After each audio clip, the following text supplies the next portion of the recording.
நாம் the human cycle புத்தகத்தில் chapter 11 பார்த்து கொண்டிருக்கின்றோம். அதன் தலைப்பு the reason as governor of life.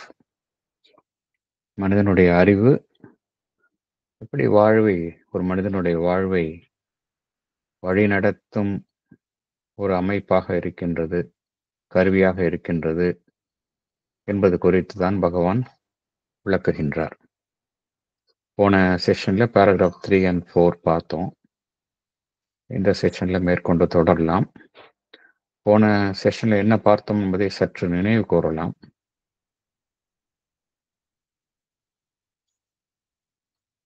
மனிதன் அறிவுபூர்வமாக சிந்திக்கும் ஒரு ஜீவனாக கருதப்படுகின்றான். இந்த இன்டெலெக்சுவல் கேப்பபிலிட்டி அப்படிங்கிறது மனிதன் கிட்ட மாத்திரம்தான் இருக்கு. மனிதனுக்கு கீழ் உள்ள உயிர்வாழ் அமைப்புகள்ல அது காணப்படலை. ஸோ இந்த இன்டெலெக்சுவல் ரீசன் அப்படிங்கிறது தான் மனிதனுடைய ஒன்லி மீன்ஸ் ஆஃப் நாலேஜ். ஆனால் மனிதன் கிட்ட பார்த்தோம் அப்படின்னா வெறும் இந்த இன்டெலெக்சுவல் ரீசன், அறிவு சார்ந்த ஒரு சிந்திக்கும் திறன் என்பது மாத்திரம் வேலை செய்யறது கிடையாது. அறிவு சார்ந்து சிந்திக்கும் திறன் என்பது மனிதன் கிட்ட செயல்படக்கூடிய ஒரு விசேஷமான சக்தி, சிறப்பு அம்சம் சொல்லலாம். ஆனா அது மாத்திரம் இல்லை. ஒரு மனிதன் கிட்ட உங்ககிட்ட என்ன இருக்கு அப்படின்னா, பிரபஞ்சம் தழுவிய பன்முகத்தன்மை கொண்ட ஒரு அறிவு ஞானம் அவனுடைய எல்லா செயல்பாடுகளிலும் காணப்படுகின்றதை பார்க்கிறோம். அவன் விஷயங்களை புரிந்து கொள்வது, அதே போல எல்லா விதமான அவனுடைய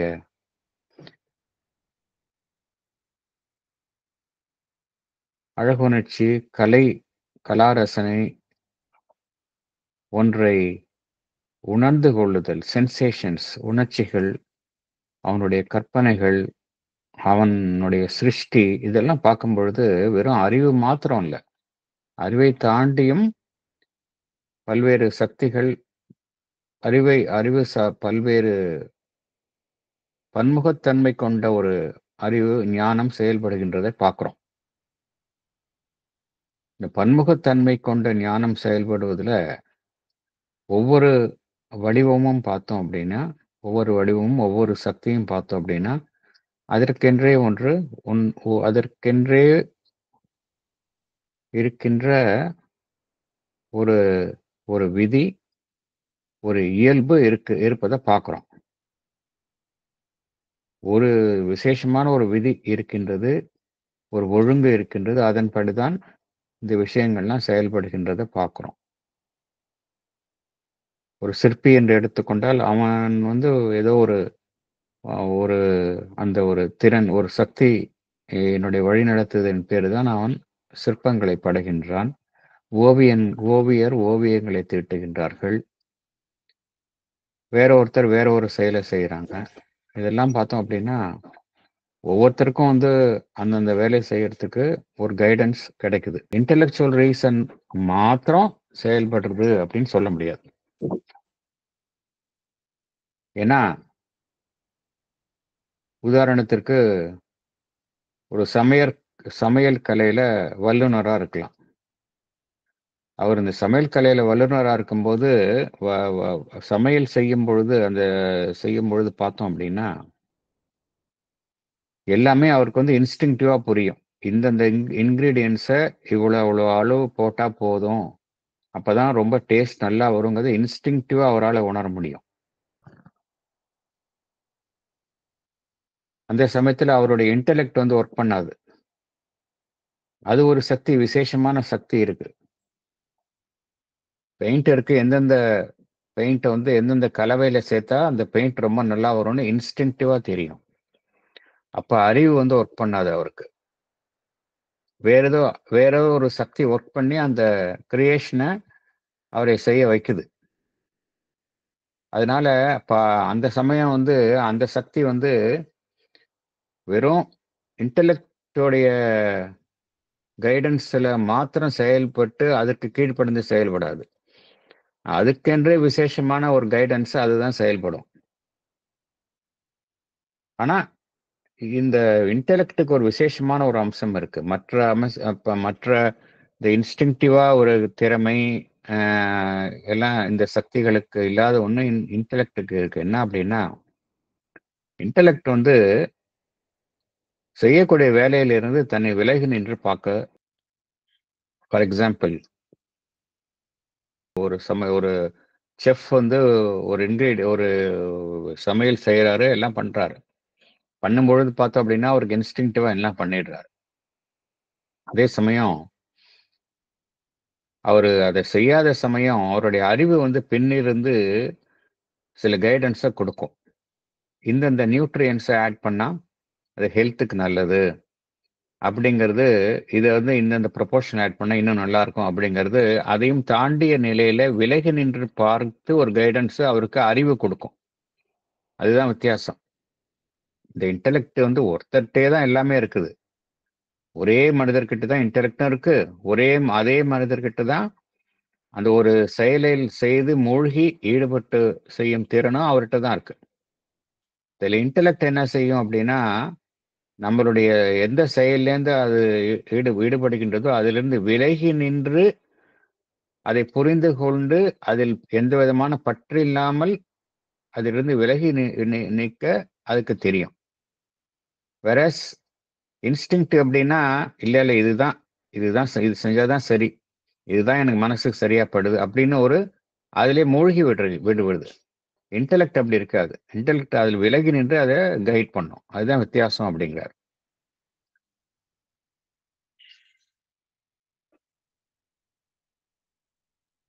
ஏன்னா, அத பொறுத்தவரைக்கும் பார்த்தோம் அப்படின்னா, அந்த சமயம் என்ன வேலைய செய்யுதோ, அதில தான் அது கன்சர்ன். அது பின்னாடியும் பார்க்காது, முன்னாடியும் பார்க்காது. அது எல்லாரும் அப்படித்தான். எல்லாருமே நம்ம அப்படித்தான் செயல்படுறோம். ஒரு பக்கம் அறிவு பின்னிருந்து நம்ம கைட் பண்ணோம். இன்னொரு பக்கம் வேலையில மூழ்கிட்டோம் அப்படின்னா, அந்த சமயத்தில நம்ம வேற எதையும் சிந்திக்கிறது இல்ல. ஆனா விலகி நின்று பார்க்கக்கூடிய அந்த திறன் வந்து அறிவுக்கு தான் உண்டு. இன்டெலெக்ட்க்கு தான் உண்டு. அப்புறம் இப்ப பார்த்தோம் நம்மளுடைய எல்லா ஆக்ஷன்ஸையும் நமக்குண்டே ஒரு இன்ஸ்டிங்க்ட் ஒண்ணு கைட் பண்ணுதுங்கிறத பார்க்குறோம்.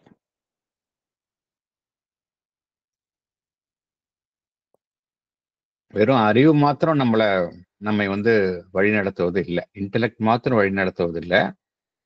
நம்மகிட்டயே சேமித்து வைக்கப்பட்டுள்ள ஞானம் அப்படின்னு ஒண்ணு இருக்கு. அக்குமுலேட்டட் நாலெட்ஜ் அப்படின்னு இருக்கு. அக்குமுலேட்டட் நாலெட்ஜ் எப்படி நமக்கு வந்திருக்கு அப்படின்னா, ஜெனரேஷன்ஸா நமக்கு டிரான்ஸ்மிட் ஆயிருக்கு. ஸோ இந்த இன்ஸ்டிங்க்ட் எப்படி ஒர்க் ஆகுது அப்படின்னா, த்ரூ த அக்குமுலேட்டட் நாலெட்ஜ் வழியா ஒர்க் ஆகுது. ஆனா அறிவு அப்படி கிடையாது. நம்மளுடைய இன்ஸ்டிங்க்டிவ் நேச்சர் எல்லாமே பார்த்தோம் அப்படின்னா, த்ரூ அக்குமுலேட்டட் நாலெட்ஜ் தான் ஒர்க் ஆகுது.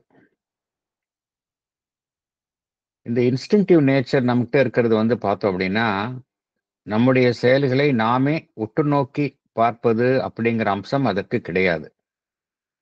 வாழ்விலுடைய சில செயல்களை புரிவதற்கு அது பயன்படுகின்றது. அவ்வளவுதான். ஆனால் ஒரு அறிவு சார்ந்த ஆளுமை, intelligent mastery of the working of force. அதுக்கு வந்து இந்த இன்ஸ்டிங்க்டிவ் நேச்சர் உதவி புரியாது. இப்ப விலங்குகள்ட்ட மோஸ்ட்லி இன்ஸ்டிங்க்டிவ் நேச்சர் தான் ஒர்க் பண்ணும். அந்த விலங்குகள் பார்த்தோம் அப்படின்னா, அது ரிஃப்ளெக்ட் பண்ணி தான் செய்து சரியா, தவறா அப்படின்னு ரிஃப்ளெக்டிங் கெப்பாசிட்டி அது கிடையாது. மனிதனுக்கும் அப்படிதான். இன்ஸ்டிங்க்டிவ் நேச்சர் அப்படிங்கிறது அந்த சமயத்துல ஒரு காரியத்த செய்யறதுக்கு நமக்கு நமக்கு யூஸ்ஃபுல்லா இருக்கு. ஆனா, அந்த காரியத்த வந்து ரிஃப்ளெக்ட் பண்ணி சரியா, தவறா அப்படின்னு பார்க்கறதுக்கு மனிதனுக்கு அறிவு அதுதான் யூஸ்ஃபுல்லா இருக்கு. நமக்கு எது நம்மளுடைய செயல்களின் மீது ஆளுமையை தருகின்றது என்றால், அந்த அறிவு தான். ஸோ அதை நம்ம புரிஞ்சுக்கணும். அறிவுக்கு இன்னொரு பெரிய கெப்பாசிட்டி இருக்கு. அது எல்லாத்தையும் ஸ்டடி பண்ணும். நன்றாக ஆராய்ந்து ஒன்றை நுணுக்கமாக அது குறித்த விஷயத்தை புரிந்து கொள்ளும். இது அறிவுக்கு உண்டு. அது மாரி செய்யும்பொழுது என்ன செய்யும்? சில விஷயங்களை ஏற்றுக்கொள்ளும். சில விஷயங்களை அது மறுத்துவிடும். சில விஷயங்களை அது மாற்றம் செய்யும். அதேபோல சில விஷயங்களில் அது சில இம்ப்ரூவ்மென்ட்ஸ் அதனுடைய செயல்பாடுகளில் சில முன்னேற்றத்தை அது உருவாக்கும். இதெல்லாம் வந்து ரீசனுக்கு உண்டு. ரீசன் அப்படிங்கிற விஷயம் தான் எதுல செயல்படுகின்றது? மேலோங்கி செயல்படுகின்றது பார்த்தோம் அப்படின்னா, விஞ்ஞானத்தில் புதிய கண்டுபிடிப்புகள் இதுலெல்லாம் ரீசன் தான் மனிதனுக்கு உபயோகரமாக இருக்கின்றது. அதேபோல ஒரு விஷயத்துல என்ன கெப்பாசிட்டிஸ், பொட்டன்ஷியாலிட்டிஸ் இருக்கோ, அதிலேருந்து இன்னொன்றை உருவாக்க முடியும் அப்படின்னு நம்ப ஒன்றை தீர்க்க தரிசனமாக கண்டறிந்து செயல்படுத்துவது எது அப்படின்னா, ரீசன் தான். எண்ணங்கள், லட்சியங்கள், அதை எப்படி நிறைவேற்றுவது, இதெல்லாம் வந்து மனிதனுடைய அறிவினுடைய வேலைன்னு நம்ப எடுத்துக்கொள்ளலாம். அதேபோல அறிவுக்கு இன்னொரு முக்கியமான ஒரு விசேஷமான தன்மை இருக்கு அப்படிங்கிறாரு.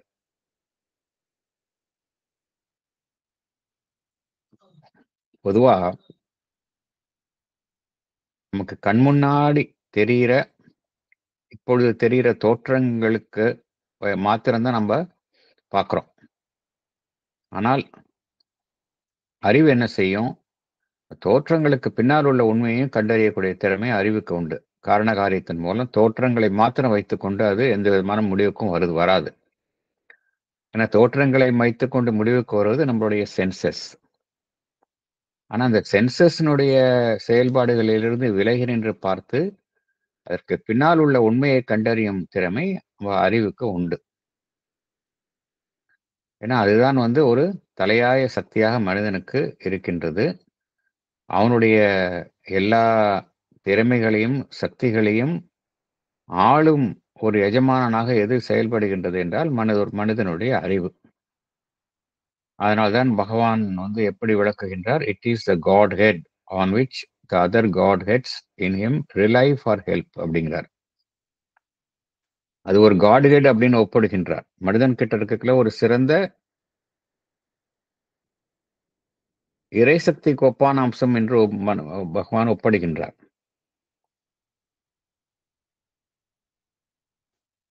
அதை சார்ந்துதான் மனிதன்கிட்ட இருக்கக்கூடிய மற்ற சக்திகள் செயல்படுகின்றன என்று பகவான் குறிப்பிடுகின்றார். இது வந்து ரீசனுடைய பாசிட்டிவ் சைடு. ஆனா மனிதன் அப்படிங்கிற ரீசன் அப்படிங்கிற ஒரு எல்லையில நின்று விடலாமா அப்படின்னா அதுதான் இல்ல. அதுக்கு ரீசனுக்கு ஒரு லிமிட்டேஷன் இருக்கு. அத பத்தி பகவான் என்ன சொல்றார் அப்படின்னா, ஹியூமன் மைண்ட் எப்படி சிந்திக்க ஆரம்பித்துள்ளது என்றால், மனிதனுடைய அறிவு அப்படிங்கிறது தான் வந்து அனைத்தையும் ஆளக்கூடிய ஒரு ஆளும் சக்தியாக இருக்க முடியாது. மனிதனுடைய ஜீவன்ட்ட மற்ற சக்திகளும் இருக்கின்றன. அதற்கும் நாம் சுதந்திரம் வழங்க வேண்டும். அதற்கு முக்கியத்துவம் தர வேண்டும் என்று மனிதனுடைய மனம் தற்பொழுது சிந்திக்க ஆரம்பித்துள்ளது அப்படின்னு பகவான் கூறுகின்றார்.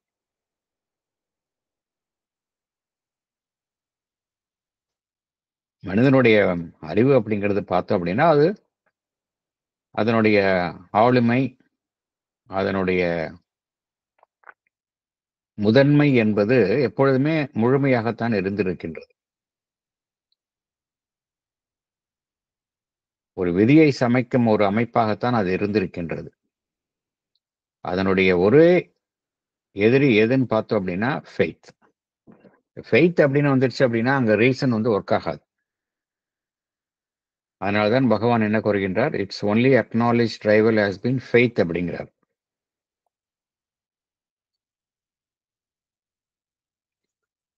மதம் என்ன சொல்கின்றது? எதை எதை வெற்றிகரமாக மதம் வந்து நிரூபித்துள்ளது என்றால், அறிவு தன்னுடைய எல்லைகளை எங்கு நம்பிக்கை செயல்படுகின்றதோ அந்த இடத்தில் தன்னுடைய எல்லைகளை அது நீட்டிக்க முடியாது. It should stop where faith begins. அதுதான் ரிலிஜன்ஸ் கூறுகின்றது. ஃபெய்த் ஒர்க் ஆக ஆரம்பிச்சிச்சு அப்படின்னா அந்த இடத்துல ரீசன் அதனுடைய செயல்பாடு நின்றுவிட வேண்டும். இருந்தாலும் ரிலிஜனும் எப்படி ஒரு காலகட்டத்தில் எப்படி செயல்பட வேண்டியிருக்கின்றது என்றால், அந்த இன்டெலெக்ட் அதனுடைய ஆளுமைக்கு உட்பட்டு தான் செயல்பட வேண்டிய நிலைமையில் இருக்கின்றது. மனிதனுடைய மற்ற சக்திகள், செயல்பாடுகள், கற்பனை, அவனுடைய உணர்ச்சிகள், அவனுடைய தார்மீக மற்றும் அழகுணர்ச்சி, கலா ரசனை, இதெல்லாமும் பார்த்தோம் அப்படின்னா ஒரு partial control of the reason, அதனுடைய ஒரு பகுதியான ஆளுமைக்கு உட்பட்டு தான் செயல்பட வேண்டியிருக்கின்றது. இறுதியாக அந்த அறிவு என்பதைத்தான் அவை ஒரு நடுநிலை அமைப்பாக நாடுகின்றன அப்படிங்கிறார். இப்போ எப்படி மனிதனுடைய சிந்திக்கும் மனம் எவ்வாறு மாறி உள்ளது என்றால், thinking mind of the race அப்படிங்கிறார். Thinking mind of the race தன்னைத்தானே என்ன கேட்க ஆரம்பித்து உள்ளது என்றால், ஒரு மனிதனுடைய வாழ்வு என்பது மிகவும் பரந்து விரிந்தது, ஆழமானது, சிக்கலானது, காம்ப்ளெக்ஸ், புதிராக இருப்பது, மிஸ்டீரியஸ். அப்படி இருக்கக்கூடிய ஒரு மனிதனுடைய வாழ்வை வெறும் முழுமையாக அறிவு என்பதே வழிநடத்துவது என்பது சரியா என்கின்ற கேள்வியை சிந்திக்கும் மனம் தற்பொழுது கேட்க ஆரம்பித்துள்ளது அப்படின்னு பகவான் கூறுகின்றார். அப்படின்னா மனிதன் கிட்ட வேற ஏதாவது இதையும் தாண்டிய ஒரு சக்தி, அறிவை தாண்டிய ஒரு சக்தி இருக்க வேண்டும் என்கின்ற ரீதியில் மனித மனம் சிந்திக்க ஆரம்பித்துள்ளது அப்படின்னு பகவான் கூறுகின்றார். The thinking mind of the race has become more disposed to question itself and to ask whether existence is not too large, profound, complex, and mysterious, a thing to be entirely seized and governed by the powers of the intellect. Vaguely, it is felt that there is some greater Godhead than the reason. So, ரீசனை பத்தி full ஃபிளட்ஜில் பகவான் விளக்கி இருந்தார். அப்புறம் எங்க முடித்திருக்கின்றார் என்றால், ரீசனுக்கு மேலேயும் ஏதோ ஒன்று இருக்கணுமே. ஏன்னா மனிதனுடைய வாழ்வு என்பது ரொம்ப ஆழமானது, டூ காம்ப்ளெக்ஸ். அது வெறும் ரீசன் அப்படிங்கிற ஒரு சாதனத்தை வைத்து கொண்டு வழிநடத்த முடியாது என்பதை மனித மனம் உணர ஆரம்பித்து இருக்கின்றது அப்படிங்கிற ஒரு கருத்தோட பகவான் பேராகிராஃப் 5 முடித்திருந்தார். இப்ப அடுத்து என்னென்ன மனிதனை அறிவை தாண்டிய விஷயங்கள் என்னென்ன இருக்கு? அது மாதிரி அறிவை தாண்டிய விஷயங்களை செயல்படும் பொழுது சரியாக உண்மையை நம்மால கண்டறிய முடிகின்றதா?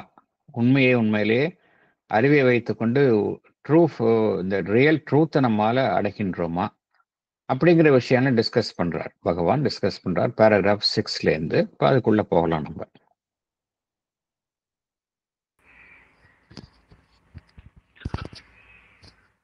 The Human Cycle, Chapter 11, The Reason as Governor of Life. Paragraph 6.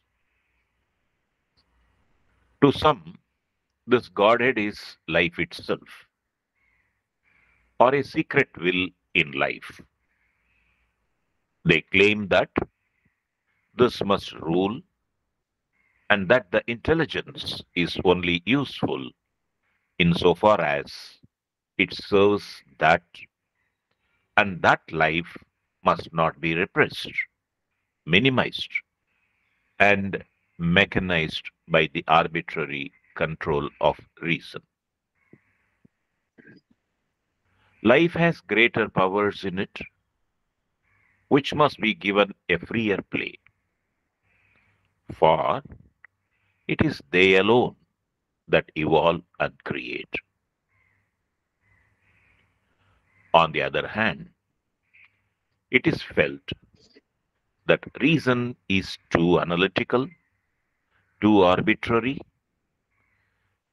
that it falsifies life by its distinctions and set classifications and the fixed rules based upon them, and that there is some profounder and larger power of knowledge, intuition, or another which is more deeply in the secrets of existence. This larger intimate power is more one with the depths and sources of existence, and more able to give us the indivisible truths of life, its root realities, and to work them out, not in an artificial and mechanical spirit, but with a divination of the secret will in existence and in a free harmony with its large, subtle, and infinite methods.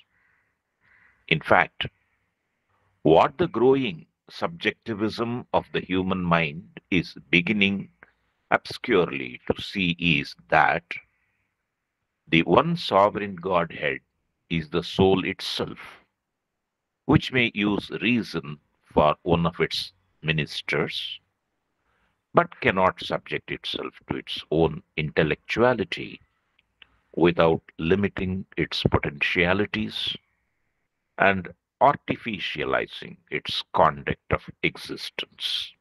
Points, salient points. To some, the Godhead, other than the reason, is life itself, or a secret will in life. Intelligence is only useful insofar as it serves life. Life must not be repressed by arbitrary control of reason. It is felt that the reason is too analytical and arbitrary. It falsifies life by its distinctions and set classifications. There is some profounder and larger power of knowledge, intuition, which is deeply in the secrets of existence. This large intimate power is more one with the depths and sources of existence.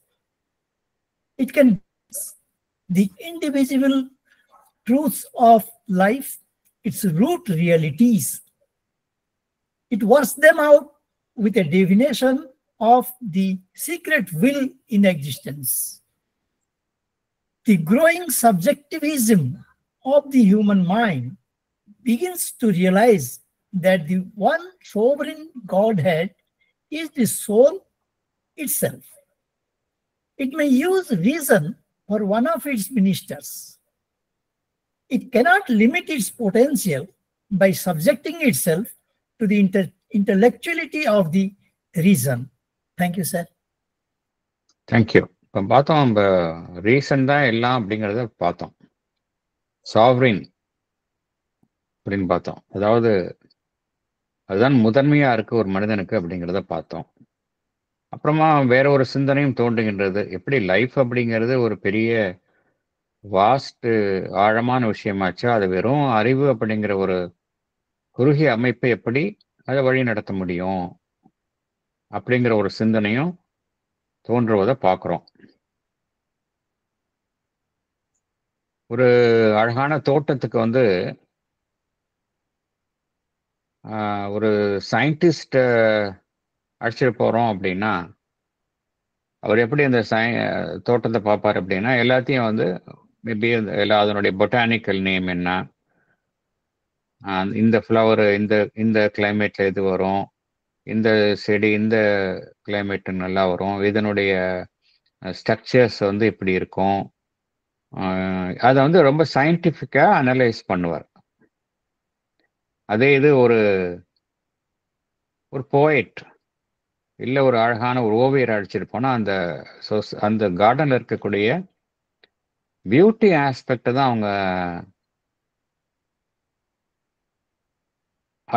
அதில் தான் அவங்க focus பண்ணுவாங்க.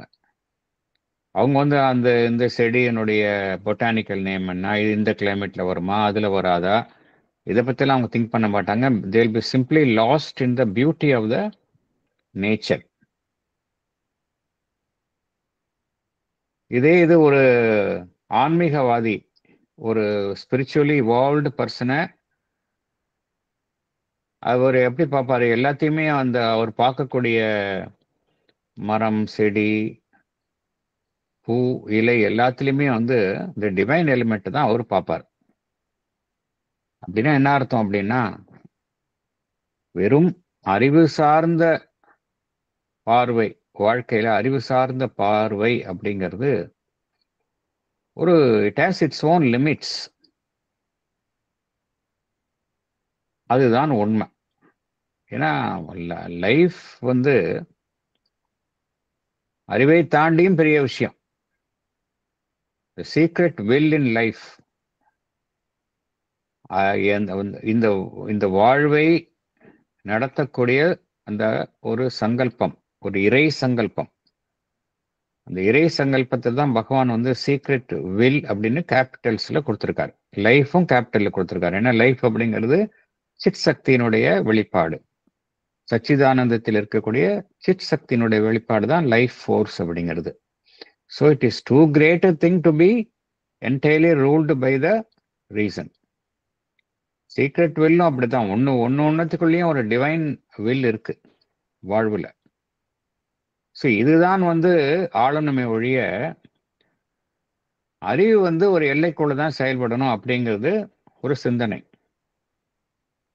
அறிவு எந்த அளவிற்கு வாழ்விற்கு உபயோகரமா இருக்கின்றதோ அந்த அளவுக்கு தான் அதனுடைய செயல்பாடும் ஏற்றுக்கொள்ளப்படும்.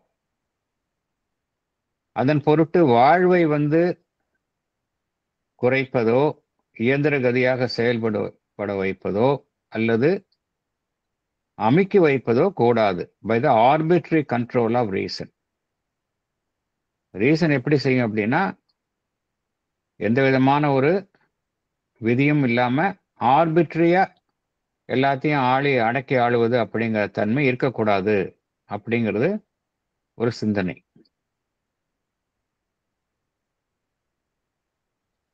வாழ்விற்கு பார்த்தோம் அப்படின்னா, வாழ்வை வழிநடத்தக்கூடிய சக்திகள்லாம் பார்த்தோம் அப்படின்னா, அறிவினுடைய சக்தியை விட மாபெரும் சக்திகளாக இருக்கின்றன. அதுக்கு சுதந்திரமான ஒரு செயல்படுவதற்கு அனுமதிக்க வேண்டும். ஏன்னா அது ஒன்றுதான், வாழ்வினுடைய சக்திகள் தான் பரிணாமத்தில் ஈடுபட்டு ஒன்றை சிருஷ்டிக்கின்றன. அறிவு செயல்பட்டாலும் சிருஷ்டிப்பது ஒரு சக்தி. அது வாழ்வினுடைய சக்தி தான் சிருஷ்டிக்கின்றது. ரீசன் எடுத்துக்கொண்டோம் அப்படின்னா அது அனாலிட்டிக்கலா இருக்கும், சயின்டிபிக்கா அனாலிட்டிக்கலா இருக்கும். ஆர்பிட்ரின்னு என்ன அர்த்தம்? ஆர்பிட்ரின்னா அதுக்கு அதோடைய பின்னாடி நம்மளால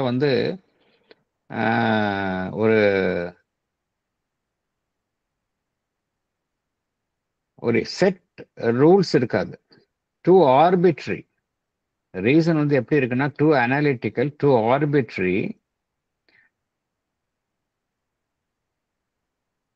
it falsifies life by its distinction and set classifications அப்படிங்கிறார்.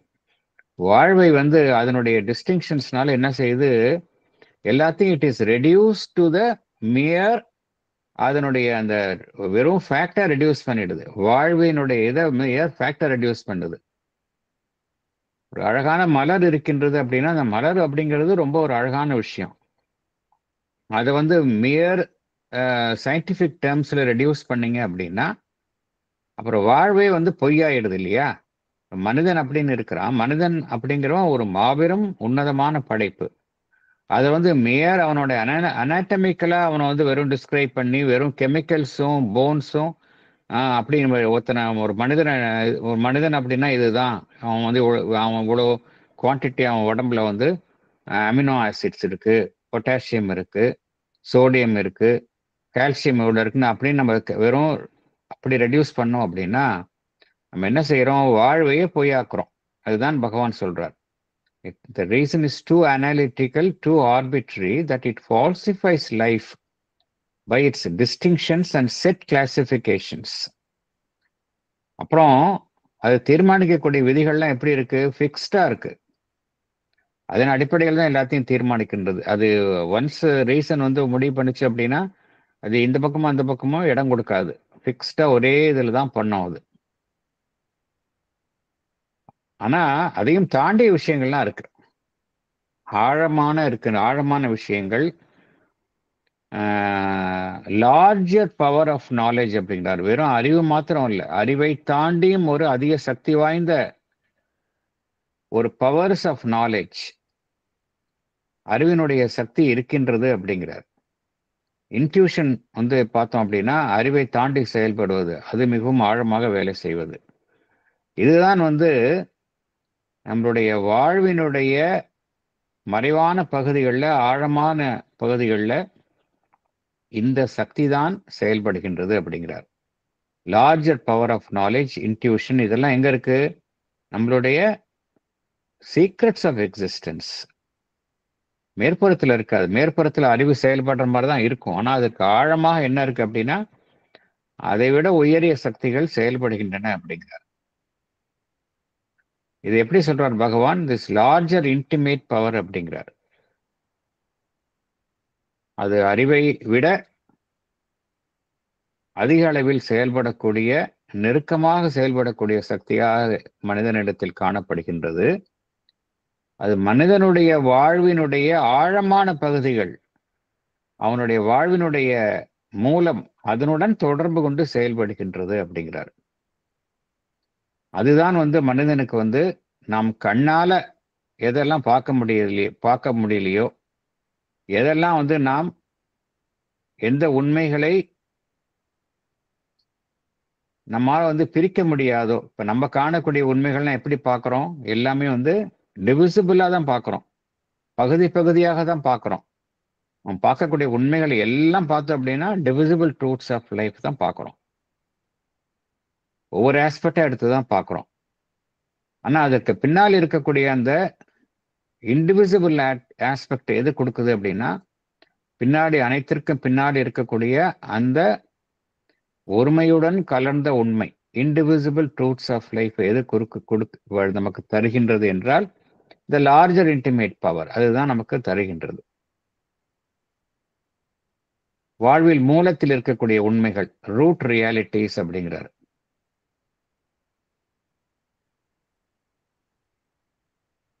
அதெல்லாம் எப்படி செயல்படுத்துகின்றது என்றால், வெறும் ஆர்டிபிஷியலாகவும் ஒரு செயற்கையாகவும் ஒரு இயந்திர கதியான ஒரு ரீதியில செயல்படல. இதெல்லாம் எப்படி செயல்படுகின்றது என்றால், இது மாதிரி ஆழமாக இருக்கக்கூடிய சக்திகள் எல்லாம் நம்முள் இருக்கக்கூடிய மறைந்துள்ள அந்த சீக்ரெட் வில் இன் எக்ஸிஸ்டன்ஸ், இந்த டிவைன் வில் இன் எக்ஸிஸ்டன்ஸ், அதுதான் செயல்படுத்துகின்றது.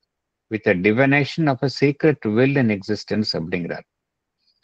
இது மனிதனுடைய அறிவால புரிஞ்சுக்க முடியாது.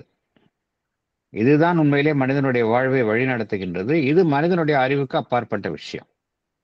அதைத்தான் பகவான் இங்க சொல்றார். அது எப்படி இந்த சக்தி எப்படி இருக்கு? லார்ஜர் இன்டிமேட் பவர் அப்படிங்கிறார். அதுதான் மறைந்திருக்கக்கூடிய இந்த இறை சங்கல்பத்தை நம்முடைய வாழ்வில் செயல்படுத்துகின்றது அப்படிங்கிறார். அதனுடைய வழிமுறைகள்லாம் எப்படி இருக்கு? அறிவினுடைய வழிமுறைகள்லாம் ஒரு செயற்கையாக, இயந்திர கதியாக ஒரு எல்லைக்குள் செயல்படுகின்றன. ஆனா இந்த நமக்குள்ளே இருக்கக்கூடிய, மறைந்து இருக்கக்கூடிய அந்த ஆழமான பகுதியிலிருந்து செயல்படக்கூடிய சக்திகள்லாம் எப்படி இருக்கு அப்படின்னா, அதனுடைய வழிமுறைகள் எப்படி இருக்கு அப்படின்னா, ஒரு முழு ஒத்துசைவோடு இருக்குது. In free harmony with is large, subtle and infinite methods. அதனுடைய வழிமுறைகள்லாம் பார்த்தோம் அப்படின்னா, ஸ்தூல வடிவில் எல்லாத்தையும் சூட்சுமமா இருக்கின்றது. இன்ஃபினிட் மெத்தட்ஸ் இருக்கு. இந்த வழியில தான் செயல்படணும் அப்படின்னு செயல்படுறது இல்லை, எண்ணற்ற வழிகளில் செயல்படுகின்றது. அறிவு எப்படி செயல்படுகின்றதுன்னா, ஃபைனைட் மெத்தட்ஸில் தான் அறிவு செயல்படும். இன்ஃபினிட் மெத்தட்ஸ்ல செயல்படாது. ஆனா நமக்கு உள்ளே இருக்கக்கூடிய ஆழமான பகுதிகளில் செயல்படக்கூடிய சக்திகள்லாம் பார்த்தோம் அப்படின்னா அதனுடைய செயல்முறைகள் இன்ஃபினிட் மெத்தட்ஸ்ல செயல்படுகின்றது. மனிதனுடைய மனம் வந்து எப்படி செயல்பட ஆரம்பித்து விட்டு இருக்கின்றது என்றால் உள்நோக்கிய வகையில் செயல்பட ஆரம்பித்திருக்கின்றது. இதுவரைக்கும் எப்படி செயல்பட்டு வந்திருக்கின்றது அப்படின்னா எல்லாமே வெளியிலேருந்து வெளியிலேருந்து பார்க்கக்கூடிய விஷயங்களின் அடிப்படையில் தான் செயல்பட்டு வருகின்றது. எல்லாமே என்னுடைய புலன்களினால் அறிந்து கொள்ளக்கூடிய விஷயங்களை வைத்து மாத்திரம் செயல்படுவது. அது வந்து அப்ஜெக்டிவிசம். எதெல்லாம் கண்ணால பார்க்கறனோ, ஃபீல் பண்றனோ, ஐம்புலன்களினால் உணரப்படுகின்றதோ அதை மாத்திரம் வைத்துக்கொண்டு நான் செயல்படுவது. அது வந்து அப்ஜெக்டிவிசம். இப்ப மனித மனம் எப்படி செயல்பட ஆரம்பித்துள்ளது? உள்நோக்கி திரும்பிய நிலையில் செயல்பட ஆரம்பித்துள்ளது. தனக்குள்ளே பார்க்க ஆரம்பிச்சிடுச்சு. அதுதான் வந்து சப்ஜெக்டிவிசம். ஏன்னா உள்ளுக்குள்ள பார்க்க ஆரம்பிச்சது அப்படின்னா ஸ்தூலமான விஷயங்கள் இருக்காது, சூட்சுமமான விஷயங்களை தான் நம்ம பார்ப்போம் உள்ள பார்க்க ஆரம்பிச்சோம் அப்படின்னா. So what the growing subjectivism of the human mind is beginning obscurely to see. இன்னும் அதை இன்னும் தெளிவா பார்க்கல. என்ன இதெல்லாம் ஆரம்ப ஸ்டேஜ், ஹியூமன் எவல்யூஷன்ல இது ஆரம்ப ஸ்டேஜ். தெளிவற்ற நிலையில தான் அதையும் பார்க்குது. is beginning obscurely to see is that the one sovereign Godhead is a soul. எது அப்படின்னா sovereign Godhead-ஆ இருக்கு? கொஞ்சம் நாள் வரைக்கும் அறிவு நமக்கு ரொம்ப எஜமானனாக இருந்தது. இப்ப அதையும் தாண்டி வேற ஒரு உயர்ந்த விஷயம் இருக்கு அப்படிங்கிற ஒரு உண்மையை உள்நோக்கி திரும்பியுள்ள மனித மனம் புரிந்து கொள்ள ஆரம்பித்துள்ளது அப்படிங்கிறார். The one sovereign Godhead is a soul itself. So எது மனிதன் கிட்ட இருக்கக்கூடிய அந்த சாவரின் Godhead, அதாவது சாவரின் என்ன அர்த்தம்? மனிதனை தனியாக ஆளக்கூடிய அமைப்பு எதாக இருக்க வேண்டும் என்றால் அவனுடைய ஆன்மன். which may use reason for one of its ministers. அது வந்து அறிவை உபயோகித்துக் கொள்ளும். எப்படி வந்து ஒரு ஒரு கிங், ஒரு அரசன் வந்து எண்ணற்ற மந்திரிகளை வைத்துக்கொண்டு ஒவ்வொரு மந்திரியும் ஒரு இலாக்காக்கு உபயோகித்துக் கொள்வாரோ அப்படிதான் சோல் என்ன செய்யும்? சோல் வந்து கிங். அது வந்து அறிவை வந்து ஒன் ஆஃப் த மினிஸ்டர்ஸா தான் யூஸ் பண்ணிக்குமே ஒழிய அதையே சாவரனா ஏத்துக்காது. It cannot subject itself to its own intellectuality without limiting its potentialities and artificializing its conduct of existence. ஆனா மனிதனுடைய ஆன்மன் வந்து வெறும் அறிவினுடைய செயல்பாடுகளுக்கு மாத்திரம் தன்னை உட்படுத்தி கொள்ளாது. அப்படி உட்படுத்தி கொண்டது என்றால் அதனுடைய திறன்கள் எல்லாம் பார்த்தோம் அப்படின்னா லிமிட் ஆயிடும். ஏன்னா சோலுடைய ஆன்மனுடைய திறமை வந்து என்ன? அது வந்து லிமிட்லெஸ். ஏன்னா it is one with infinite. மனிதனுடைய ஆன்மன் வந்து it is always one with infinite, identified with divine. அது வந்து லிமிட்லெஸ்ஸா இருக்கக்கூடியது. வெறும் அறிவுக்கு மாத்திரம் அது வந்து தன்னை அடிபணிந்து செயல்பட ஆரம்பித்தா என்ன ஆயிடும்? அதனுடைய பொட்டன்ஷியாலிட்டிஸ்ல லிமிட் ஆயிடும். அப்புறம் அதனுடைய செயல்பாடுகள் எல்லாம் வந்து செயற்கையாக மாறிடும். அதற்கு அது அனுமதிக்காது அப்படிங்கிறார். But cannot subject itself to its own intellectuality without limiting its potentialities and artificializing its conduct of existence அப்படிங்கிறார். ஸோ இறுதியாக பகவான் இங்க ரொம்ப அழகாக முடிக்கின்றார். மனிதனுடைய அறிவு வந்து நோ டவுட் அது வந்து அதுதான் அதனுடைய பாசிட்டிவ் சைடை பகவான் வந்து அதனுடைய உச்சகட்ட நிலையில நமக்கு வந்து விளக்கினார். எப்படி அது மனிதனுக்கு உபயோகமாக இருக்கின்றது என்பதை பற்றி விளக்கினார். அப்புறம் அடுத்த பாயிண்ட் என்ன சொன்னார் அப்படின்னா, வாழ்வு அப்படிங்கிற விஷயம் பார்த்தோம் அப்படின்னா it's too profound and complex. மனிதனுடைய வாழ்வு அதை வெறும் அறிவினால் மாத்திரம் செயல்படுத்துவது என்பது ரொம்ப நேரோ லிமிட்ஸ்ல செயல்படுற மாதிரி இருக்குமே, அதையும் தாண்டிய ஒரு விஷயம் இருக்கணுமே அப்படிங்கிற ஒரு சிந்தனையை பகவான் இங்கு அறிமுகப்படுத்துகின்றார். அதுதான் வந்து வாழ்வினுடைய மறைவான ஆழத்தில் செயல்படக்கூடிய சக்திகள், இறை சங்கல்பம். அதுக்கு உள்ள ஆழமா போனோம் அப்படின்னா மனிதனுடைய ஆன்மன். இந்த ஆன்ம சக்தி தான் வந்து கிங் சாவரினா செயல்படுகின்றது. அது மனிதனுடைய அறிவுக்கு உட்பட்டு செயல்பட முடியாது. செயல்பட்டது என்றால் அதனுடைய திறன்கள் எல்லாம் பார்த்தோம் அப்படின்னா முடங்கி போய்விடும் அப்படிங்கிற ஒரு கருத்துடன் பகவான் இந்த பேராகிராஃபை முடிக்கின்றார். ஸோ பேராகிராஃப் 7க்கு நம்ம உள்ள போகலாம். Paragraph 7. The highest power of reason, because its pure and characteristic power, is the disinterested seeking after true knowledge. When knowledge is pursued for its own sake, then alone are we likely to arrive at true knowledge. Afterwards, we may utilize that knowledge for various ends. But if from the beginning we have only particular ends in view, then we limit our intellectual gain, limit our view of things, distort the truth because we cast it into the mold of some particular idea or utility, and ignore or deny all that conflicts with that utility or that set idea.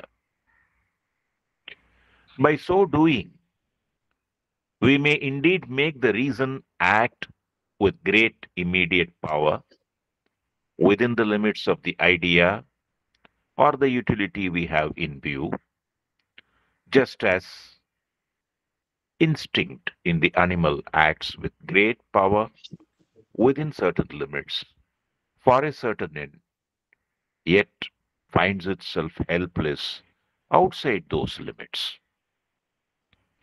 It is so indeed that the ordinary man uses his reason as the animal uses his hereditary, transmitted instinct, with an absorbed devotion of it to the securing of some particular utility or with a useful but hardly luminous application of a customary and transmitted reasoning to the necessary practical interests of his life. Thank you, sir. Thank you. படிக்கட்டுமா sir? Yes madam. Saline points. The highest power of reason is the disinterested seeking after true knowledge. We may afterwards utilize that knowledge for various ends. If we have any particular ends in view, then we limit our intellectual gain. We may distort the truth because we try to fit it into the mold of a particular idea and ignore all that conflicts with that idea. By doing so, we try to make the reason act with great immediate power within the limits of the idea to achieve a particular end.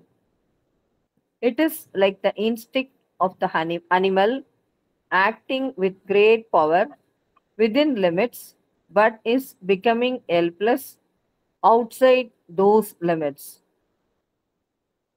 It is like that the ordinary man uses his reason as the animal uses its instinct for achieving some particular utility.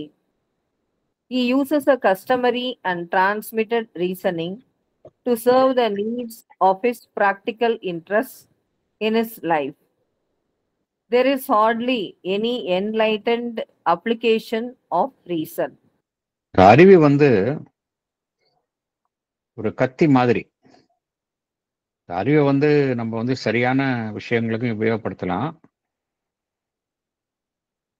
இல்ல தவறான முறையிலையும் பிரயோகப்படுத்தலாம். ஒரு குறிப்பிட்ட விளைவை சாதிப்பதற்காகவும் அறிவை பயன்படுத்தலாம்.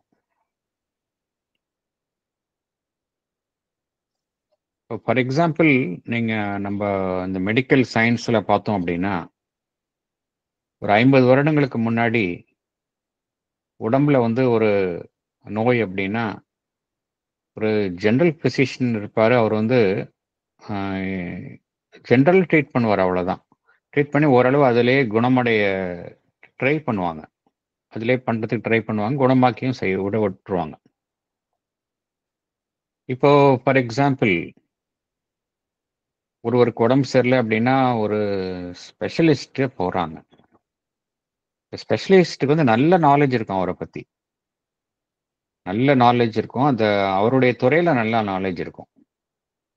அவர் அந்த வியாதியை எப்படி பார்க்குறாரு அப்படின்னா அந்த அவருடைய ஸ்பெஷலைஸ்டு நாலேஜ் அந்த ஒரு கண்ணோட்டத்தில் தான் பார்ப்பார். பார்த்து அதில் தான் ட்ரீட் பண்ணுவார். அவர் ட்ரீட் பண்ணி தன்னுடைய அந்த ஒரு அந்த ஸ்பெஷாலிட்டி துறையில் எப்படி சிறப்பாக ட்ரீட் பண்ணுவது அப்படிங்கிற ரீதியில் தான் அவர் ட்ரீட் பண்ணுவார். நோ டவுட் அவருடைய ட்ரீட்மெண்ட்டு அந்த அவருடைய துறை சம்பந்தப்பட்ட நாலேஜ் இம்ப்ளிமெண்ட் பண்ணுறதுல பக்காவாக இருக்கும். ஆனால் உண்மையிலேயே அந்த வியாதியை குணப்படுத்துமா அப்படின்னா குணப்படுத்தாது. ஏன் அப்படின்னா அதில் வந்து மற்ற அம்சங்கள் கவனத்தில் கொள்ளப்படுவது இல்லை.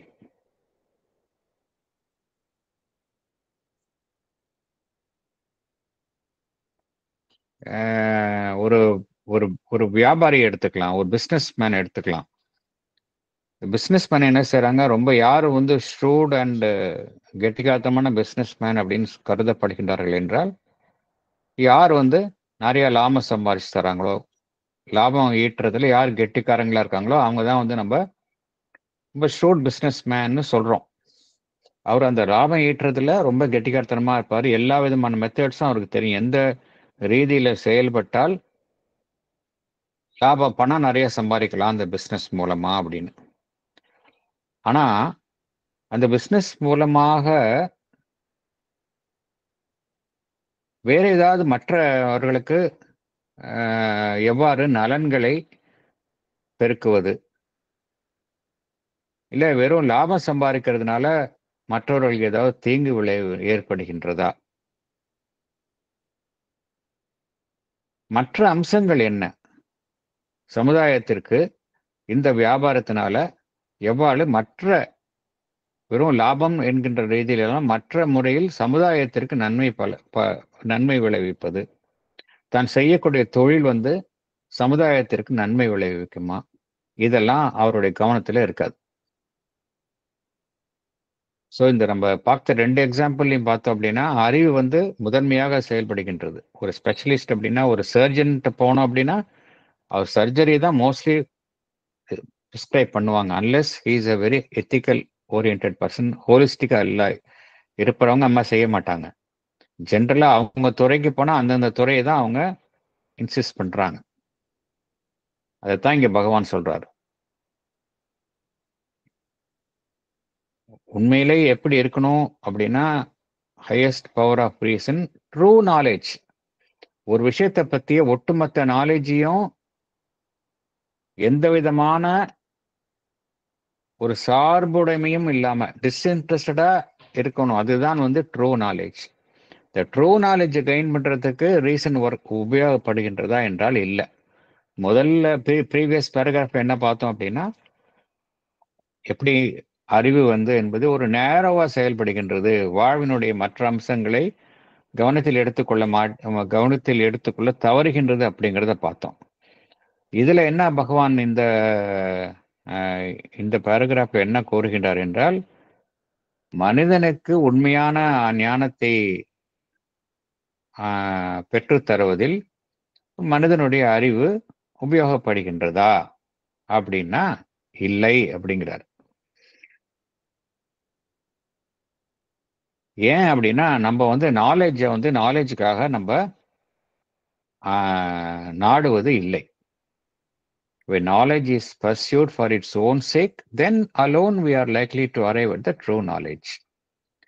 True knowledge அரைவ் பண்ண பிறகு நம்ம அதை வந்து பல்வேறு நம்மளுடைய நோக்கங்களை நிறைவேற்றிக் கொள்வதற்கு பயன்படுத்திக் கொள்ளலாம். எது கரெக்ட் மெத்தட் அப்படின்னா ஃபர்ஸ்ட் வந்து எந்த விதமான சார்புடைமையும் இல்லாமல் ட்ரூ நாலேஜ் என்ன அப்படிங்கிறத கண்டுபிடிக்கணும்.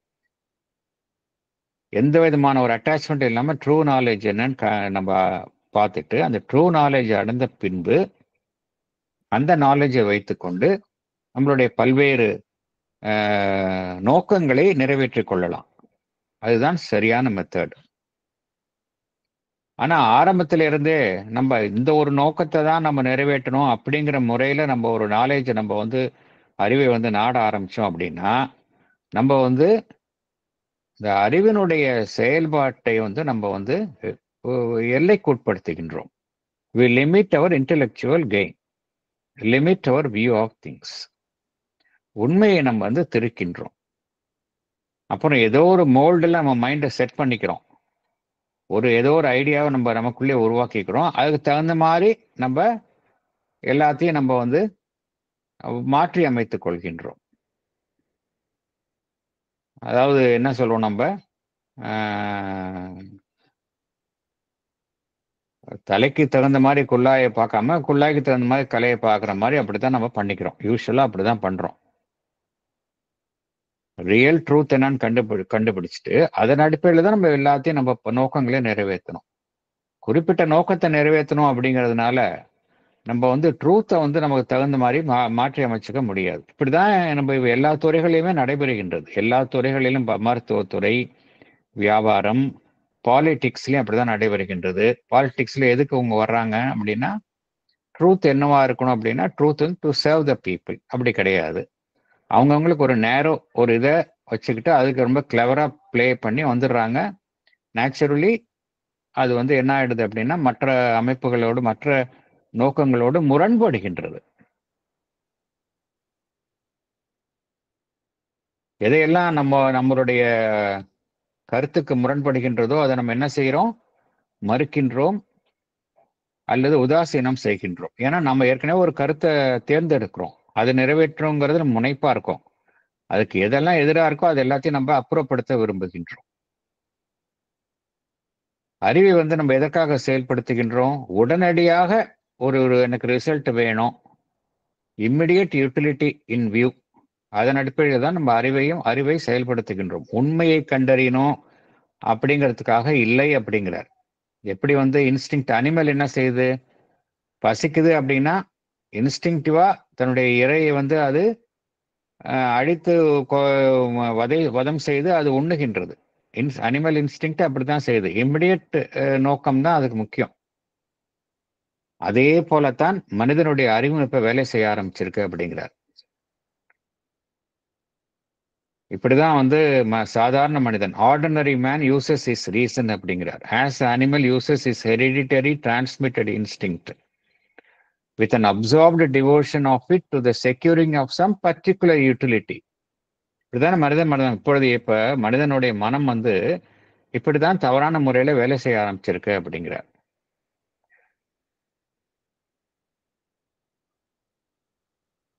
மனிதனுடைய அறிவை வந்து செயல்படுத்துவதில் ஒரு உயர்ந்த லட்சியங்களே இல்லாம போயிடுச்சு அப்படிங்கிறார்.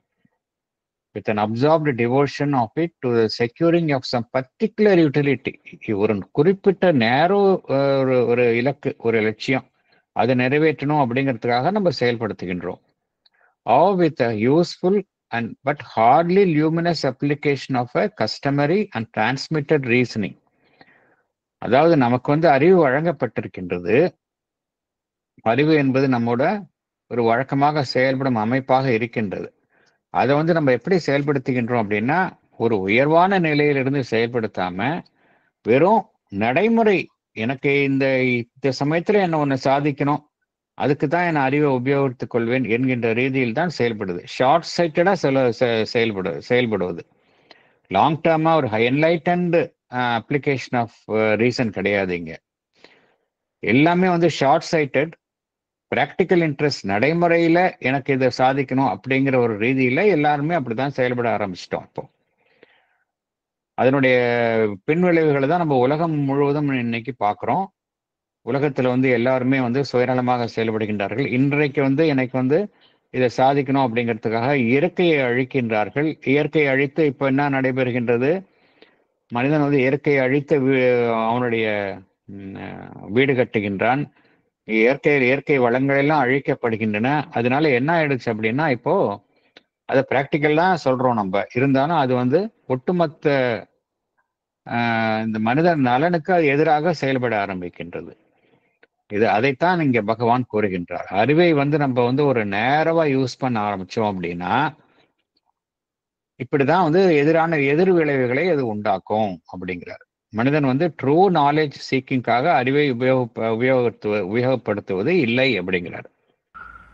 Even the thinking man ordinarily limits his reason to the working out of certain preferred ideas.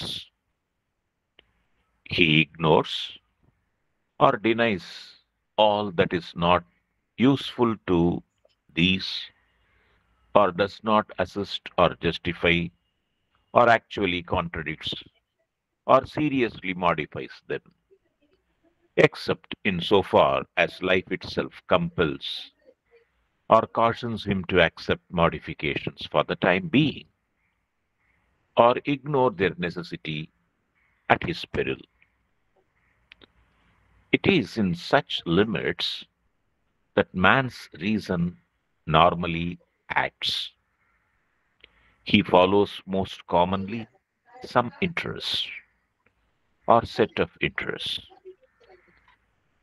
He tramples down or through or ignores or pushes aside all truth of life and existence, truth of ethics, truth of beauty, truth of reason, truth of spirit, which conflicts with his chosen opinions and interests. If he recognizes these foreign elements, it is normally not in practice, or else with a distortion, a glossing which nullifies their consequences, perverts their spirit, or whittles down their significance.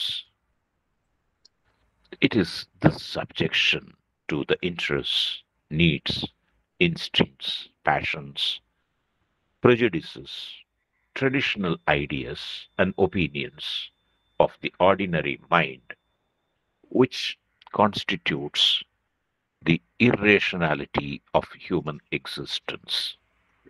இங்க பகவான் ஒரு food note கொடுக்கிறாரு ordinary மைண்டுக்கு. We'll see that. The ordinary mind in man is not truly the thinking mind proper. It is a life mind, a vital mind, as we may call it, which has learned to think and even to reason, but for its own ends and on its own lines, not on those of a true mind of knowledge. Salient points. Even the thinking man ordinarily limits his reason for carrying out certain preferred ideas. He ignores all that is not useful to these ideas or all that contradicts them.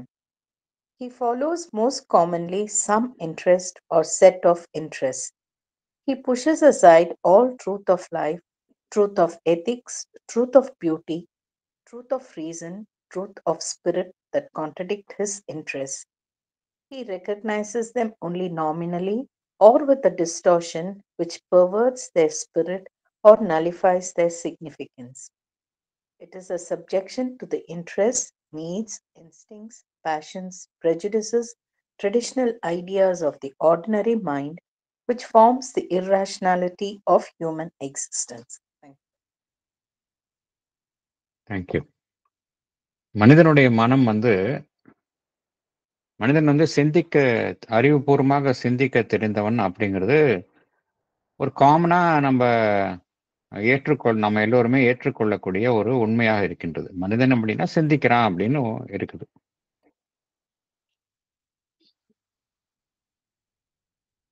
மனிதன் வந்து சிந்திக்கும் ஒரு அமைப்பாக இருந்தாலும் என்ன காரணத்தினால அவனுடைய செயல்பாடுகள் எல்லாமே பார்த்தோம் அப்படின்னா அறிவுக்கு புறம்பாக இருக்கின்றது. எதனால அவனுடைய செயல்பாடுகள் இந்த இர்ரேஷனல் பிஹேவியர் அப்படிங்கிறது நம்ம வாழ்நாளில் நம்ம வந்து லைஃப்ல காமனாக பார்க்குற விஷயம்.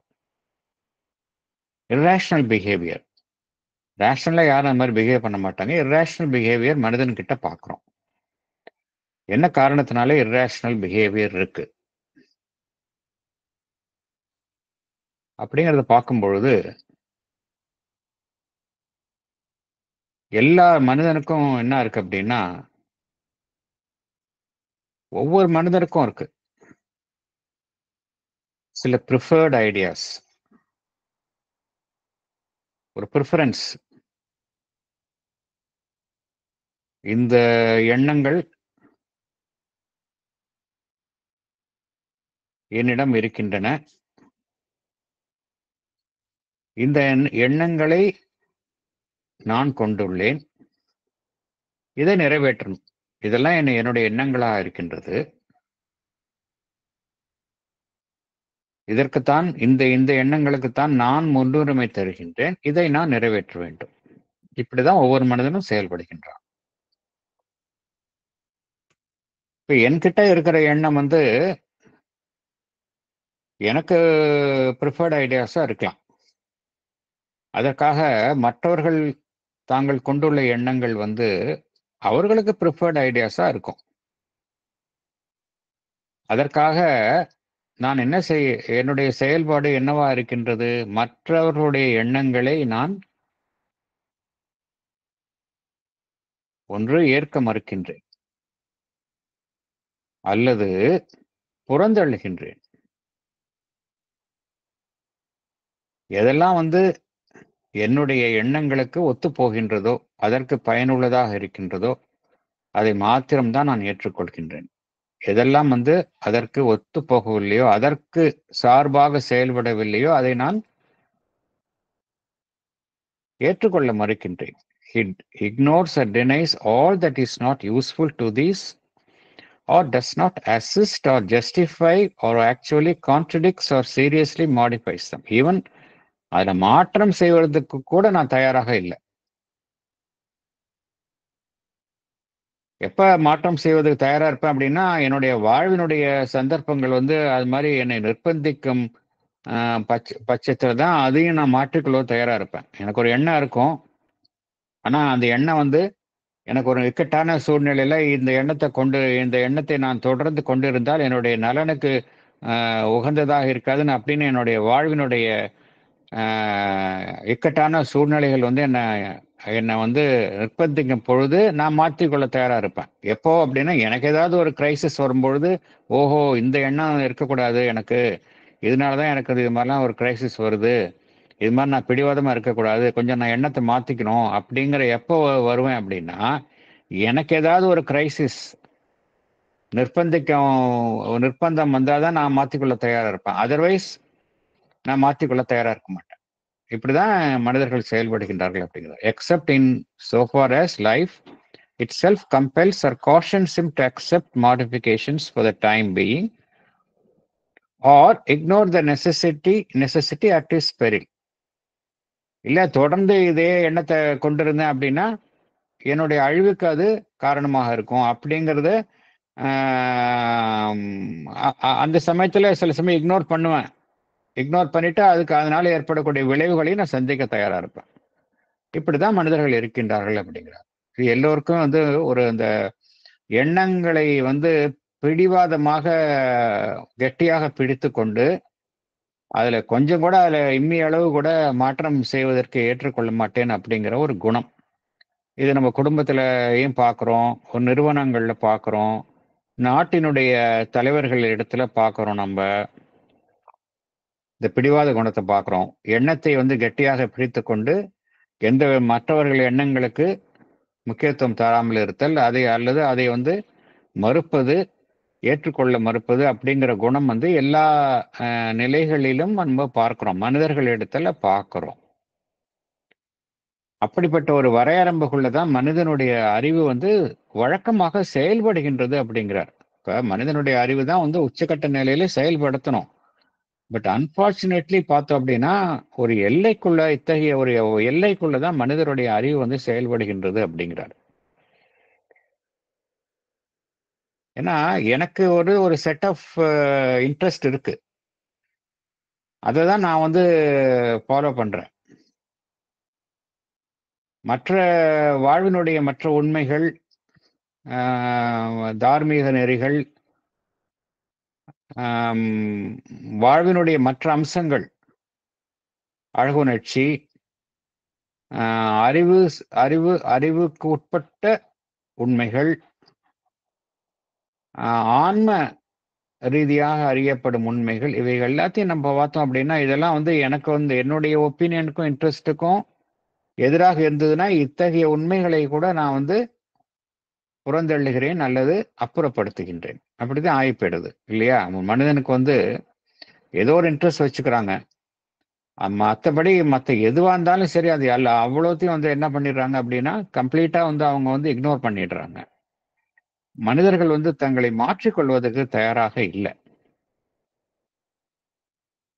அப்படியே மனிதர்கள் வந்து மாற்று கருத்துக்களை ஏற்றுக்கொண்டாலும் அதை எப்படி ஏற்றுக்கொள்கின்றார்கள் என்றால், அதை வந்து ஏதோ ஒப்புக்கு தான் ஏற்றுக்கொள்கின்றார்கள். நாமினலி அப்படிங்கிறார், ஒப்புக்கு தான் ஏற்றுக்கொள்கின்றார்கள் ஒழிய அதை நடைமுறைப்படுத்துவதற்காக ஏற்றுக்கொள்வது இல்லை. ஒருவர் வந்து நம்ம கிட்ட ஒரு உண்மையை கூறுகின்றார்னு வச்சுக்கலாம். அந்த உண்மை வந்து நான் ஏற்கனவே கொண்டுள்ள எண்ணத்திற்கு புறம்பாக இருக்கின்றது அப்படின்னா, ஏதோ வெளியில வந்து அவரை திருப்திப்படுத்துவதற்காக நான் ஏற்றுக்கொள்கின்றேன், சரி அப்படின்னு. ஆனா நான் அதை செயல்படுத்த மாட்டேன். அப்படியே செயல்படுத்தினாலும் அதை வந்து உருத்திரிந்து செயல்படுத்துவேன், வித் டிஸ்டார்ஷன், கிளாசிங்னா அது மேல ஒரு பூச்சுதல், அதை வந்து சரியா அதனுடைய உண்மையான தன்மையை வந்து நம்ம வெளிப்படுத்தாமல் செயல்படுத்துதல், which nullifies their consequences. அதனுடைய சிறந்த விளைவுகளை வந்து அது வந்து ஒண்ணும் இல்லாம பண்ணிடும். perverts their spirit or whittles down their significance. அதனுடைய பின்னாடி உள்ள அந்த ஸ்பிரிட்டை வந்து அது என்ன செய்யும், அது வந்து பர்வெர்ட் பண்ணிடும், அது வக்கரப்படுத்தி விடும், அல்லது விட்டில்ஸ் டவுன் த சிக்னிஃபிகன்ஸ், முக்கியத்துவத்தை ஒண்ணுமில்லாம பண்ணிடும். இப்படிதான் வந்து நிறைய நேரத்துல செயல்பாடுகள் நடைபெறுவதை நம்ம பார்க்கிறோம். மனிதனுடைய அறிவு வந்து என்ன காரணத்தினால வந்து அறிவுக்கு புறம்பாக செயல்படும் தன்மையை அடைகின்றது அப்படின்னு காரணம், அப்படி என்ன காரணம் என்றால்,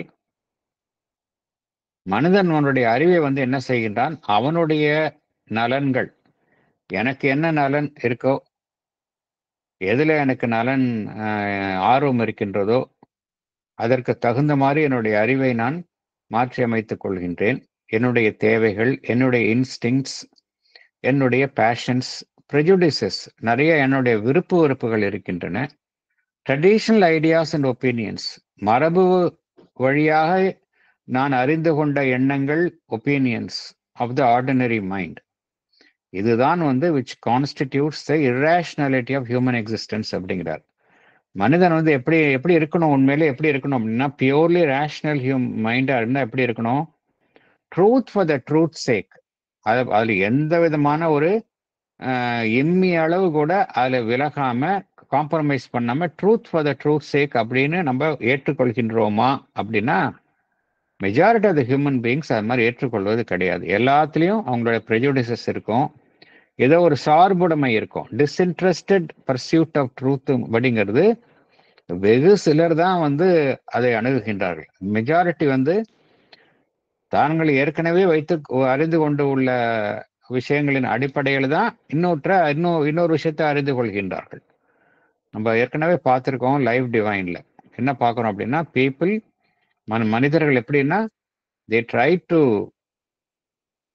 unknown things known things மூலமாகத்தான் அவங்க அறிந்து கொள்கின்றார்கள் அப்படிங்கிறத பார்க்கிறோம். தெரியாத விஷயத்த நமக்கு ஏற்கனவே தெரிஞ்ச விஷயத்தை வச்சுதான் நம்ம அறிந்து கொள்கின்றோம். அதுலயே நம்ம வந்து என்ன ஆயிடுறோம், மைண்ட் பிளாங்கா வச்சுக்கிறது இல்லை. ஏற்கனவே ஒன்று வச்சிருக்கிறோம், அதுக்கு தகுந்த மாதிரி இன்னொரு விஷயத்த நம்ம ஃபிட் பண்ணிக்கிறோம். ஃபிட் பண்ணல அப்படின்னா ரிஜெக்ட் பண்ணிடுறோம். இப்படிதான் மனித மனம் செயல்படுகின்றது அப்படிங்கிறத நம்ம பார்த்தோம். அதே கருத்தை தான் நீங்க சொல்கின்றார். இதனால என்ன நடைபெறுகின்றது என்றால், ஹியூமன் எக்ஸிஸ்டன்ஸ் வந்து ரேஷனலா இல்லை அப்படிங்கிறார். இர்ரேஷனலா செயல்பட ஆரம்பிக்கின்றது அப்படிங்கிறார். மனிதர்கள், சராசரி மனிதர்களை எடுத்துக்கொண்டால் எவ்வளவு பேர் ரேஷனலா செயல்படுகின்றார்கள் அப்படின்னு பார்த்தோம் அப்படின்னா விரல விட்டு எண்ணிடலாம். Majority of the human beings இந்த கேட்டகரியில தான் வர்றாங்க. They don't seek the truth for the sake of truth கிடையாது. ரீசனை வந்து பியூர்லி ஃபார் த ட்ரூத் சீக்கிங்காக உபயோகப்படுத்துறது கிடையாது. தாங்கள் ஏற்கனவே தன் மனதில் கொண்டுள்ள விஷயங்களை மேலும் மேலும் வலுவூட்டுவதற்காகத்தான் அவர்கள் என்ன செய்கின்றார்கள்? அறிவு என்பதை நாடுகின்றார்கள். இது என்ன ஆயிடுது அப்படின்னா அவங்களுடைய ஒட்டுமொத்த வாழ்வே வந்து அறிவுக்கு புறம்பான வாழ்வாக மாறிவிடுகின்றது அப்படிங்கிறார்.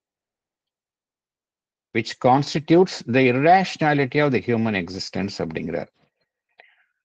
அதுல ஏன் என்ன காரணம் அப்படிங்கிறதுக்கு அந்த ஃபுட் நோட்ல பகவான் ரொம்ப அழகாக விளக்குகின்றார். மனிதனுடைய சாதாரண மனதை எடுத்துக்கொண்டால் ஆர்டினரி மைண்ட் வந்து it is not the truly the thinking mind proper அப்படிங்கிறார். ஏன்னா நம்ம மைண்ட் வந்து பியூர்லி திங்கிங் மைண்டா அப்படின்னா கிடையாது. Mostly we are driven by desires. இந்த லைஃப் மைண்ட் இருக்குல்ல, வைட்டல் இருக்குல்ல, அதுதான் நம்மளுடைய மைண்டினுடைய செயல்பாட்டை மோஸ்ட்லி டாமினேட் செய்யுது. It is a life mind or vital mind as we may call it, which has learned to think. Desire mind which has learned to think and even to reason, but for its own ends and on its own lines, not on those a true mind of knowledge. For example, ஒருத்தருக்கு doctor வந்து advice பண்றாரு ஒரு குறிப்பிட்ட உணவை. ஒரு severe டயபெட்டிக்கா இருக்கார் ஒருத்தர், அவருக்கு வந்து சொல்றாரு நீங்க வந்து இந்த இப்படிப்பட்ட உணவுகளை நீங்க சாப்பிடக்கூடாது, அதிகம் ஸ்வீட் சாப்பிடக்கூடாது, கார்போஹைட்ரேட் சாப்பிடக்கூடாது அப்படின்னு சொல்றாரு அவருக்கு. அது வந்து இட் இஸ் ட்ரூத் அது. ஆனா அவருடைய மைண்டு வந்து எப்படி அவருக்கு சமாதானம் செய்யுது? இதெல்லாம் லைஃப் வந்து நம்ம என்ஜாய் பண்றதுக்கு இருக்குது, இதெல்லாம் இப்ப சாப்பிடாம எப்ப சாப்பிட போறோம், கொஞ்சம் சாப்பிடலாமே, லைஃப் சந்தோஷமா இருக்கலாமே அப்படின்னு அவருடைய லைஃப் மைண்ட், வைட்டல் மைண்டு சமாதானம் சொல்லுது. அதுக்கு வந்து அவர் செய்யக்கூடிய செயல்களை நியாயப்படுத்துகின்றது. எல்லா லைஃப்ல நம்ம செய்யக்கூடிய விஷயங்கள் எல்லாமே wherever there is an element of desire in it, அது என்ன செய்யுது? தன்னுடைய நோக்கத்தை நிறைவேற்றிக் கொள்வதற்காக மனிதனுடைய மனம் வந்து அவ்வாறு சிந்திக்க துவங்குகின்றது. அப்ப என்ன ஆயிடுது அப்படின்னா, ட்ரூ மைண்ட் ஆஃப் நாலேஜ்ல செயல்பட ஆரம்பிச்சோம் அப்படின்னா இது மாதிரி டிசைர் மைண்டுக்கு நம்ம இடம் கொடுக்க மாட்டோம். எது ட்ரூத்தோ, எது ரியலி நமக்கு வந்து எது ட்ரூத்தோ அதுபடிதான் செயல்படுவோம். ஆனா அது மாதிரி செயல்படுறது இல்லை. Because we are govern by life mind or vital mind அப்படிங்கிறார் பகவான். அதனால்தான் நம்மளால வந்து most of our human existence வந்து இர்ரேஷனலா இருக்கு அப்படிங்கிறார். அறிவு சார்ந்து இல்லை அப்படிங்கிறார். நமக்கு தெரியுது, மனிதனுக்கு வந்து தெரியுது ஒரு கூட்டமான இடத்துக்கு போனா ஆபத்து இருக்கும் அப்படிங்கிறது தெரியுது. இருந்தாலும் கூட்டமான இடத்துக்கு போறாங்க, ஜனங்க போறாங்க, அதுல விபத்து நேருகின்றது, நிறைய பேர் உயிரிழக்கின்றார்கள், நம்ம பார்த்துக்கிட்டே தான் இருக்கிறோம். இதெல்லாம் என்ன காரணம் என்றால் தி இர்ரேஷனாலிட்டி ஆஃப் ஹியூமன் எக்ஸிஸ்டன்ஸ் அப்படின்னு பகவான் சொல்கின்றார். நம்ம இத்துடன் நம்ம இந்த செஷனை முடித்துக் கொள்ளலாம். பேராகிராஃப் 8 வந்து நம்ம அடுத்த செஷன்ல நம்ம பார்க்கலாம். நம்ம